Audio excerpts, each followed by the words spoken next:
सोनिया गांधी की नागरिकता और फर्जी वोटिंग को लेकर के कोर्ट में सुनवाई चल रही थी।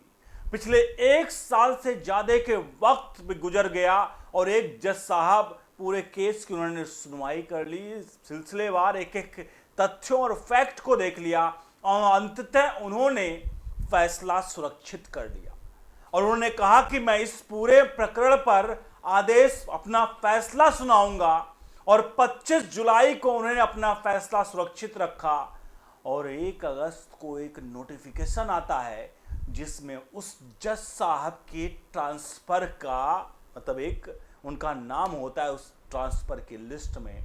4 अगस्त को प्रभावी होता है ये आदेश और यानी ट्रांसफर का, लेकिन इसके बावजूद जज साहब कहते हैं कि मैं इस पर अपना फैसला सुनाऊंगा और जब वो फैसला सुनाने जाते हैं उस दिन जज साहब कोर्ट ही नहीं पहुंचते हैं। ये कोई फिल्मी ड्रामा नहीं बता रहा हूं मैं आपके सामने, ये सोनिया गांधी की नागरिकता का मामला है।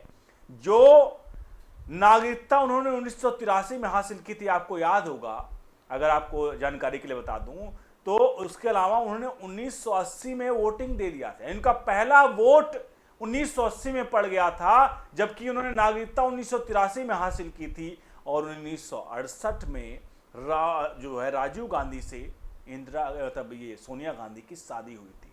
15 साल बाद नागरिकता 1980 में 3 साल पहले ही उनका वोटिंग देना, ये पूरा मामला वोटिंग को लेकर के कोर्ट में पहुंचा था।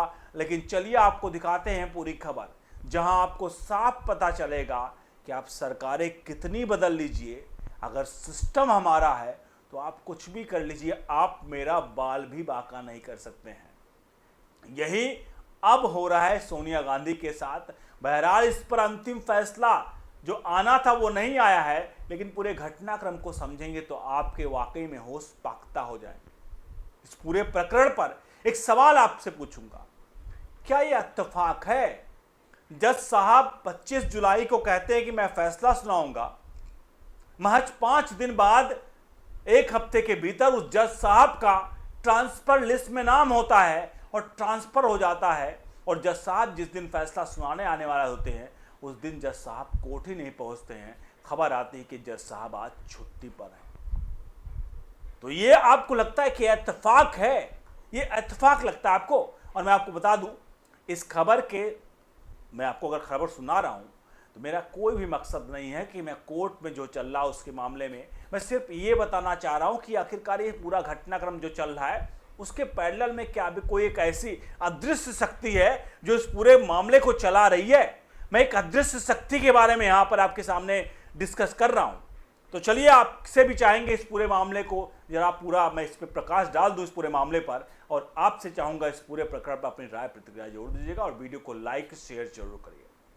इससे पहले इस मामले तक पहुंचूं, मैं सिर्फ आपको 2-3 महीने पीछे ले जाना चाहूँगा। 2-3 महीने पीछे इसलिए ले जाना चाह रहा हूँ क्योंकि आपके एक मामला होगा राहुल गांधी का, यहाँ राहुल गांधी की नागरिकता के मामले में, जहाँ उनके ब्रिटिश सिटीजनशिप को लेकर के भैया उन्हें बैकअप लिमिटेड बनाई कंपनी और वहाँ पर उन्होंने नागरिकता अपनी ब्रिटिश दी।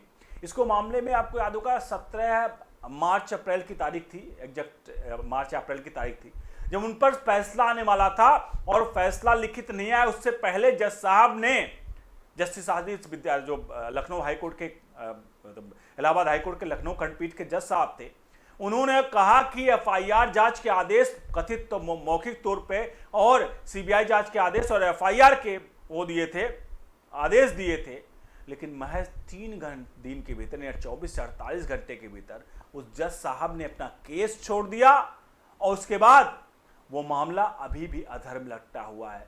आखिरकार ये इत्तेफाक क्यों होते हैं गांधी परिवार के साथ ही, जरा सोचिएगा।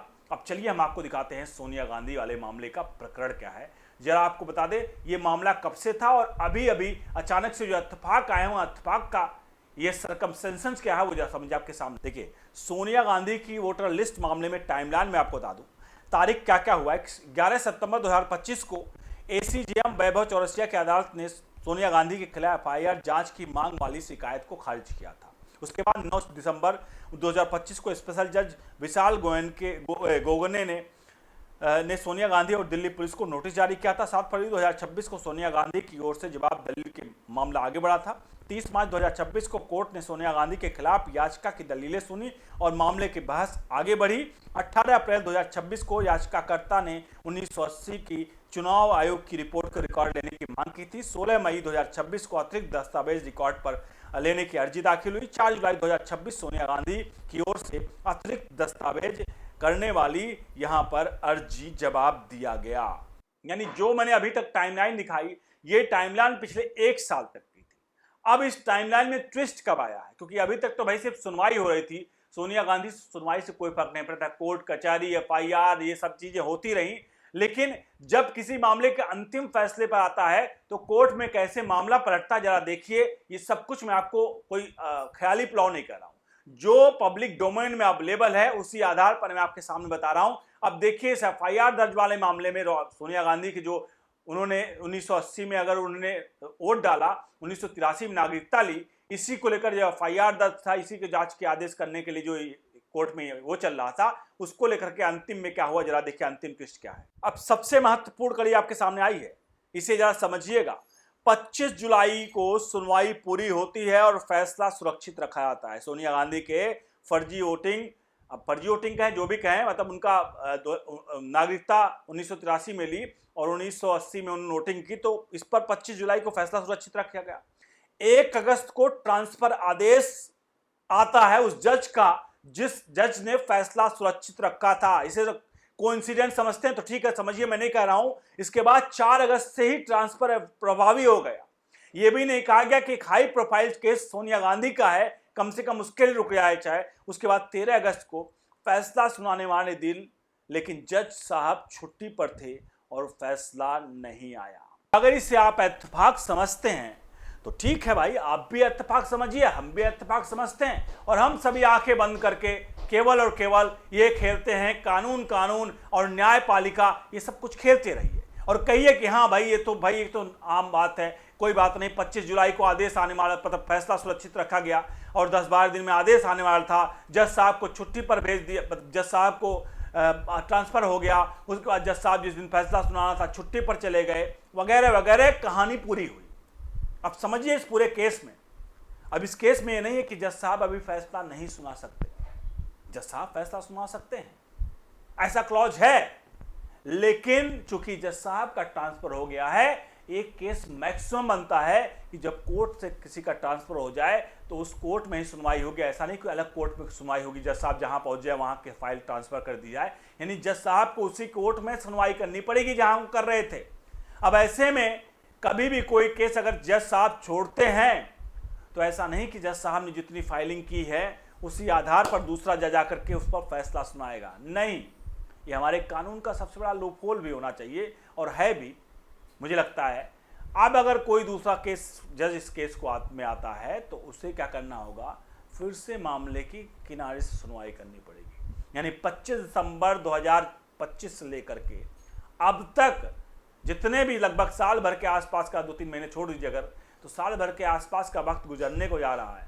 इतने दिन सुनवाई होने के बाद मामला अंतिम फैसले पर आया था, और अंतिम फैसला ना होकर के होता क्या है, जज साहब को मिलता है ट्रांसफर ट्रांसफर ट्रांसफर। उसके बाद भी शायद जज के अंदर जिगरा होता है, कहता है ठीक है आपने ट्रांसफर कर दिया, मैं 13 अगस्त को फैसला सुनाता हूँ, और 13 अगस्त को जज साहब छुट्टी पर होते हैं। ये खबर आती है। अब इसके पीछे की असली और पुख्ता जानकारी तो कुछ नहीं कर सकते। इस मामले को हम इसी तरह से देख सकते हैं कि इससे पहले राहुल गांधी के केस में एस विघ्नेश सुशील, जो कई बार ये बात कह चुके हैं कि उनके जान को खतरा है, कई बार वो कोर्ट में कह चुके हैं। इससे पहले रायबरेली कोर्ट में भी उनके खिलाफ इस तरह की चीजें आई थी, जहां रायबरेली कोर्ट से राहुल गांधी का केस इलाहाबाद हाईकोर्ट की लखनऊ खंडपीठ में ट्रांसफर किया गया था। उसके बावजूद भी लखनऊ खंडपीठ में भी जस्टिस, मतलब जो वकील है याचिका करता है इनके राहुल गांधी के खिलाफ, एस विघ्नेश सुशील, उन्होंने एक आध बार कोर्ट नहीं पहुंच पाए और उन्होंने अपनी सुरक्षा का हवाला देते हुए कहा कि मेरी सुरक्षा थोड़ा खतरे में है। अब आप समझिए इस पूरे मैटर पर मैं बहुत ज़्यादा नहीं कहूँगा।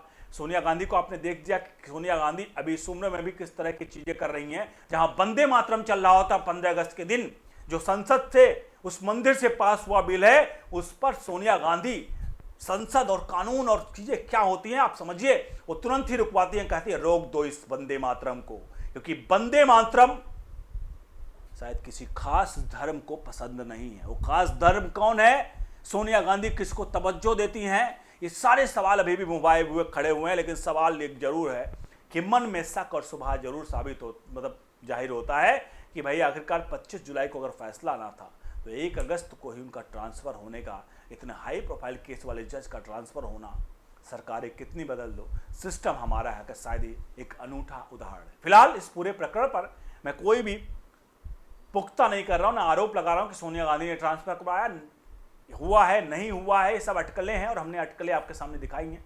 मैं कतई भी नहीं कहता कि सोनिया गांधी ने सिस्टम हैक करके ये चीज़ें की हैं, लेकिन मन में सवाल जो था वो आप तक पहुंचाना, सोशल मीडिया पर लोग ये सवाल खड़े कर रहे थे, उस सवाल को हम आप तक पहुंचाए हैं। और एक बहस, एक हेल्दी बहस किसी मामले में होनी चाहिए। कोर्ट का प्रकरण चल रहा है, कोर्ट के प्रकरण पर नहीं करें, लेकिन एक जो सिस्टम है जहां पर अंतिम वक्त पर अगर जज का ट्रांसफ़र हो जाता है तो सवाल या निशान तो खड़े ही होते हैं। बहुत बहुत धन्यवाद।